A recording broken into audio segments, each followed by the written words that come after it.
அனைவருக்கும் வணக்கம். இன்று எண்களின் மகிமையை பற்றி கூறுகிறேன். எண் 1. 1 என்பது ஒழுக்கம், ஒழுக்கத்தின் மேன்மை. வள்ளுவர் ஒழுக்கத்தின் மேன்மையை பற்றி 10 குறட்பாக்களிலே கூறியுள்ளார். ஒரு அதிகாரம். அந்த ஒழுக்கம் என்பது உண்மை, நேர்மை, உழைப்பு. அடுத்ததாக எண் 2 வாழ்க்கை, அகம், புறம். சங்க இலக்கியத்திலே 8 தொகை நூல்களிலே அகநானூறு, புறநானூறு. அகத்திற்கு 400 பாடல்கள், புறத்திற்கு 400 பாடல்கள். கண்கள் 2, செவிகள் 2. ஏனென்றால் 2 காதுகளிலும் கேட்க வேண்டும், 2 கண்களாலையும் பார்க்க வேண்டும், நல்லதை எடுத்துக்கொள்ள வேண்டும். 3 முக்கனிகள், மா, பலா, வாழை.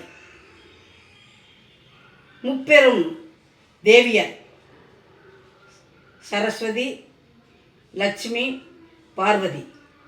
கலைமகள், அலைமகள், மலைமகள். மும்மூர்த்திகள், பிரம்மா, விஷ்ணு, சிவன். 3 தமிழ், முத்தமிழ். இயல் தமிழ், இசைத்தமிழ், நாடகத்தமிழ். அடுத்த எண் 4. 4 வேதங்கள், ரிக், யசுர், சாமம், அதர்வணம்.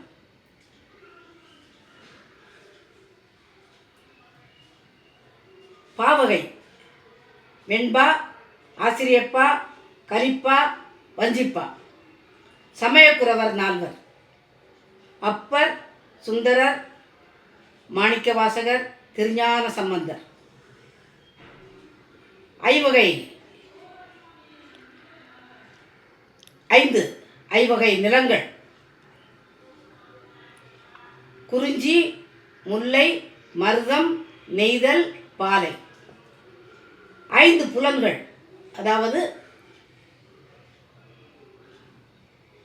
மெய், வாய், கண், மூக்கு, செவி.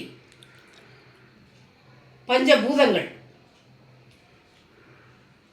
நிலம், நீர், காற்று, ஆகாயம், தீ.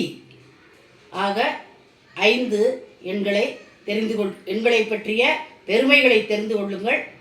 நன்றி, வணக்கம், வாழ்க வளமுடன்.